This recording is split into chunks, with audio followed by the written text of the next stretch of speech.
Hello po, magandang tanghali po sa inyong lahat.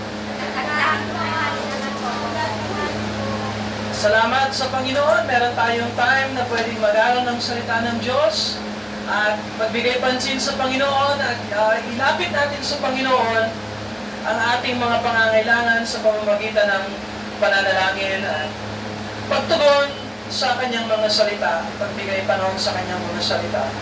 So, salamat po sa pagkakataon na ito. Nawa ito po ay maging blessing po sa inyo at ginhawa sa ganitong oras at kapanahonan natin.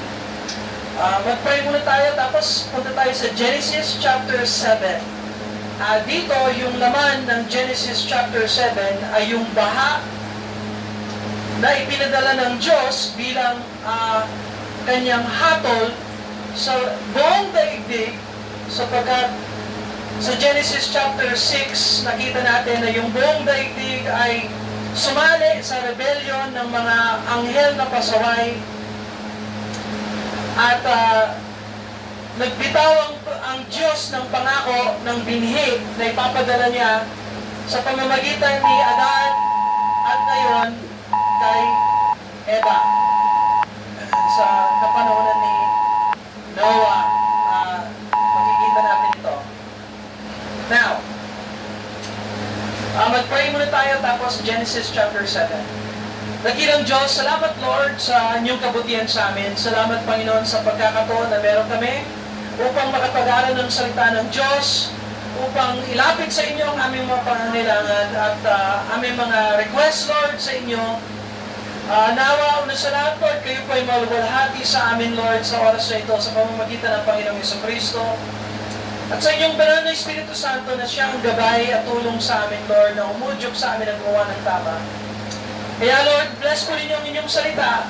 Linisin niyo po kami upang kami makatanggap ng biyaya galing sa inyo.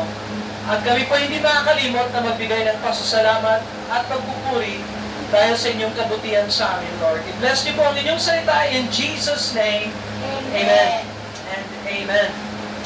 So, ang sabi ng Bible sa Genesis chapter 7, at sinabi ng Panginoon kay Noah, ikaw at ang iyong buong sambahayan ay sumakay doon sa daog o doon sa ark o yung arko na iniutos ng Diyos sa kanyang gawin.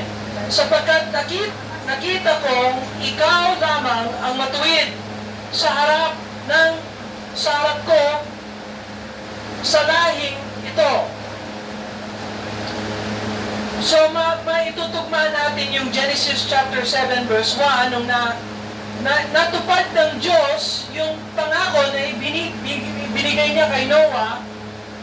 Sa Genesis chapter 6 verse 8, subalit, sabi ng Bible, subalit si Noah ay nakatagpo ng biyaya sa paningin ng Panginoon. At kung paano si Noah ay nakatagpo ng biyaya, ito ay dahil si Noah ay matuwid sa harapan ng Diyos at umaasa sa Panginoon. Some way, somehow, natutunan ni Noah magsisi at sumampalataya sa Panginoon. At ngayon, binubukod ng Diyos yung lahi ni Adan sa lahi ni Noah sa pamamagitan ng pagdala ng dilubyo.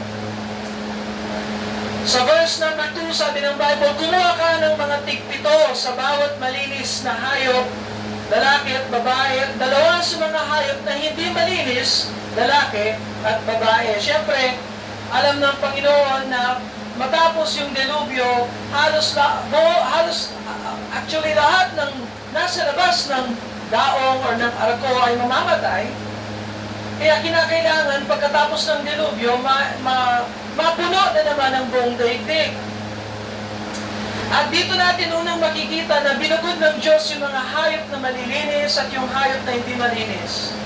Now, sa lumang tipan, sigat ang mga hayop na malilinis at talagang alam ng Panginoon at sinalaysay ng Panginoon sa mga Israel kung ano yung mga hayop na pwedeng kainin o hindi pwedeng kainin. Genesis chapter 7 verse 2 yung una. At kung gusto mong basahin yung listahan ng mga hayop na malilinis sa lumang tipan, makikita mo ito sa Levitico chapter 11. Levitico chapter 11. Now, sa kapanahonan natin ngayon, dahil si Kristo ay namatay, nilibing at muling nabuhay, hindi na natin kinikilala yung mga hayop na malilinis, at hindi natin ginagamit yung mga hayop na malilinis para ihandog bilang sakripisyo sa Panginoong Diyos, katulad ng ginawa ng Israel nung lumang tipan, sapagkat si Kristo na ang tumupad ng mga anino na yon. Si Kristo at ang kanyang sacrifice ay ang nagpatigil sa ating sa pagsasacrifice ng mga anak ng Diyos upang matakpan ang kanilang mga kasalanan.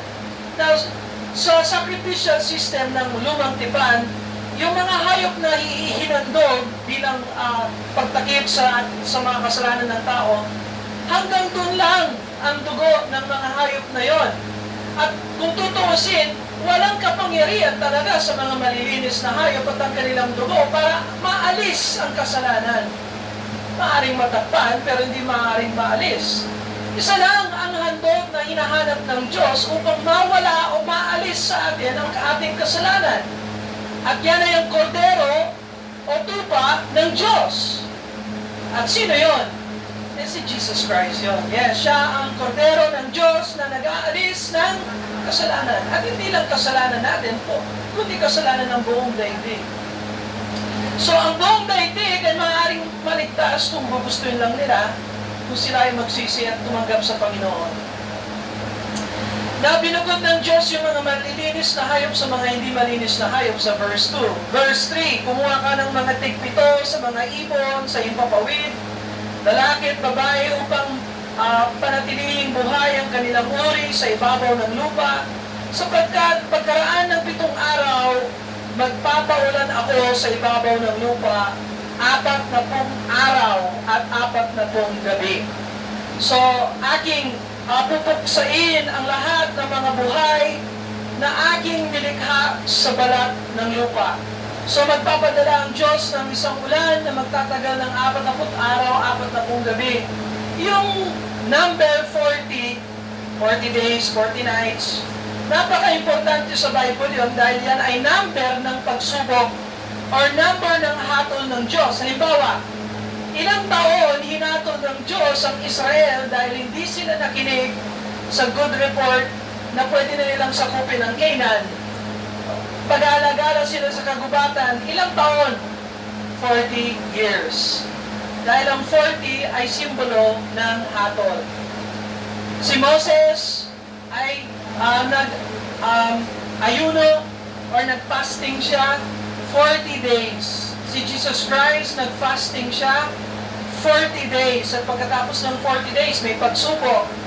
So, palaging makikita mo sa Bible, yung number 40 ay number ng paghatol or pagsubok. Well, ang disenyo ng Diyos ay magpadala ng baha upang mapuksa at mapatay ang lahat ng nasa labas ng daong or ng arko. At ginawa ni Noah, verse 5, ginawa ni Noah ang ayon sa lahat ng iniutos ng Diyos ng Panginoon sa kanya. Si Noah ay 600 taon nang ang baha ng tubig ay dumating sa lupa. So dahil si Noah ay 600 years old, nung kapanahon na record ni Moses dito, gamitin mo yung math, matatansya mo na 600 years si Noah, yung kanyang tatay si Lamech, at yung mga kasambahay ni Adan, magmula kay Abel, kay Seth, and so on.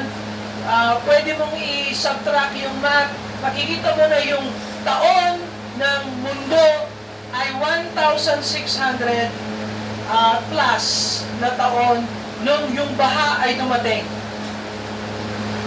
So, verse number 7, at sumakay sa daong or ark or arko si Noah at ang kanyang mga anak at ang kanyang asawa at ang mga asawa ng kanyang mga anak upang umiwas sa tubig ng baha. So, ilan sila na tao na pumasok sa ark? 8. Si Noah, kanyang asawa, yung kanyang 3 na anak na si Sem, si Ham, si Japhet, na napag-aralan natin nung nakaraan, at ang kanilang mga asawa. That's 8. Pero sa laki ng ark, makikita mo na dinisenyo ng Diyos ito, hindi lang para sa 8. Nais talaga ng Diyos na mas marami pang taong maligtas, subalit hindi namimilit ang Diyos. Kung ayaw mong maligtas, nasa iyo yun. Pero kung gusto mong maligtas, tinatawag tayo ng Diyos na magsisi at sumampalataya sa Panginoon. Now, sabi ng Bible, sa mga hayop na malinis at sa mga hayop na hindi malinis at sa mga ibon sa bawat gumagapang sa ibabaw ng lupa, ay dala-dalawa, lalaki at babae, pumasok sa daong or sa ark, kasama ni Noah ayon sa iniutos ng Diyos kay Noah. At yung verse number 10, ang pinaka-nakakalungkot na verse, pagkaraan ng 7 araw, ang tubig ng baha ay umapaw sa lupa. So yung verse number 10, makikita natin, nung tinawag ng Diyos si Noah, Noah, pumasok ka na dito, nag-extend pa ang Diyos bukod sa 120 years ang pag-construct nitong daong or ng ark na ito, dinagdagan pa ng 1 pang linggo before na pinayagan ng Diyos yung kanyang baha na dumating dito sa lupa. And so, may 1 pang 7 days ng grasya ng Diyos bukod sa 120 years na pag-construct ng arko. Sa palagay niyo ba, sapat na panahon ba ang 120 years upang magsisi ang tao? Napaka-sobra naman ang habag ng Diyos na pinapayagan niya, 120 years na magsisi ang tao. Ilang tao ang nagsisi at sumampalataya? 8 lang. Sapat na panahon ba yung 1 linggo, 7 days para ang tao ay magsisi at sumampalataya sa Panginoon? Siguradong sapat yun. Now, sabi ng Bible sa Genesis 6:8, subalit si Noah ay nakatagpo ng biyaya sa paningin ng Panginoon. Kaya naligtas si Noah dahil siya ay nakatagpo ng biyaya sa harapan at paningin ng Diyos. So sa kapanahonan natin ngayon, hindi na po magpapadala ang Diyos ng baha. Sa awa ng Diyos, nangako ang Panginoon sa Genesis chapter 9, dadaan din tayo doon, na hindi na siya magpapadala ng baha upang hatulin ang buong daigdig. Sa 1 Peter chapter 3 verse 10, ang pangako ng Diyos ay siya ay magpapadala ng matinding init at ilulusaw niya ang buong daigdig balang araw. And so, kung paano tumatawag si Noah na magsisi ang mga tao nung kapanahunan niya, ganon din ngayon lahat ng mga ngaral ng salita ng Diyos ay tumatawag sa lahat ng makikinig na magsisi at tunay na sumampalataya sa Panginoon. Walang dahilan kung bakit mapasok pa tayo sa hatol ng Diyos. Pwede po nating maiwasan ang hatol ng Diyos kung tunay na tayo ay magsisi at tunay na tayo ay sumampalataya sa tagapagligtas na hinandog ng Diyos para sa atin. Si Jesus Christ ay ang arko or yung daong ng kaligtasan. At kung ang tao ay tunay na magsisi at sumampalataya sa Kanya, ang Panginoong Diyos ay hindi namimili. Sabi niya, lahat ng sa akin ay pumupunta, hindi niya itatakwil magpakailanman. Yun ay napakagandang salita at pangako ng Panginoong Jesucristo. Nawa sa araw na ito, ikaw ay makatagpo ng biyaya sa paningin ng Panginoon. Kung paano si Noah ay nakatagpo ng biyaya sa paningin ng Panginoon, maaari itong mangyari sa iyo sa oras na ikaw ay magsisi at sumampalataya sa Panginoong Jesucristo bilang iyong tanging tagapagligtas. So, verse number 10, pagkaraan ng 7 araw, ang tubig ng baha ay umapaw sa lupa. At sa susunod natin makikita ang resulta ng baha. Pero alam na natin, dahil nagbabasa naman tayo ng Bible, lahat ng nasa labas ng arko ay napatay at lahat ng nasa loob ay natira. So ganun din, larawan ito ng Panginoong Jesucristo. Lahat ng na kay Kristo, kahit sino ka man, ikaw ay maliligtas.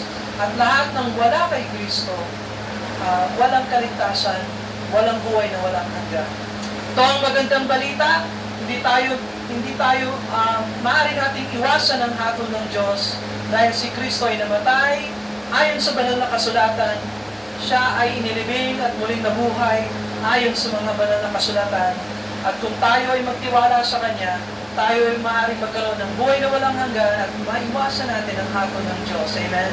Amen! Yan ang magandang balita. Let's pray.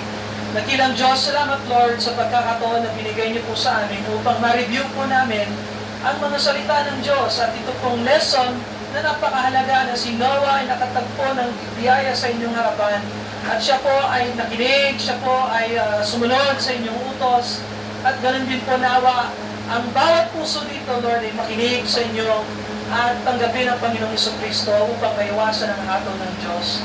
Lord, biyayaan niyo po kami hindi dahil kung sino kami o kung anong meron kami o wala, kundi dahil alang-alang kay Jesucristo, kaya kami maaaring niyong biyayaan, Lord. Salamat sa inyong kabutihan sa amin.